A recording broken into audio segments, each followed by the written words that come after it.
Tinatayang 3 milyong pisong halaga ng shabu ang nakumpiska mula sa 3 high-value individual matapos ang kinisang buy-bust operation sa Binangonan, Rizal. Patuloy naman ang pambansang pulisya sa kanilang laban kontra illegal na droga upang matapos na ang problemang dulot ito sa ating bansa. Yan ang tinutukan ni Patrolwoman Joanna May Rosario.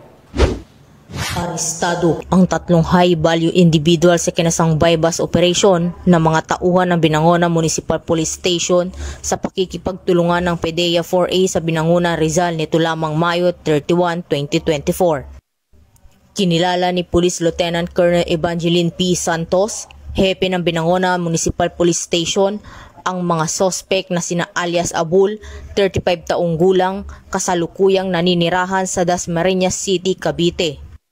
Samantala, ang dalawa ay tubong Marawi City at kasalukuyang naninirahan sa Tanawan City, Batangas na kinilala na sina alias Nor, 27 taong gulang at alias Nora, babae, 36 taong gulang.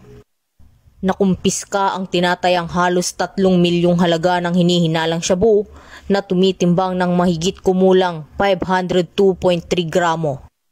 Ang mga nakumpiskang ebidensya ay minarkahan at kinuhanan ng mga litrato sa mismong lugar ng operasyon at presensya. Dinala ang mga ito sa Rizal Provincial Forensic Unit para sa tamang disposisyon at dokumentasyon. Nahaharap ang mga sospek sa kasong paglabag sa RA 9165 o Comprehensive Dangerous Drugs Act of 2002. Pinuri ni Police Colonel Felipe B. Margon ang matagumpay na paglaban ng mga kapulisan sa lahat ng uri ng kriminalidad at patuloy naman ang kapulisan ng Rizal sa pagsagawa ng operasyon upang makamtan ang bagong Pilipinas na ligtas ang bawat mamamayan.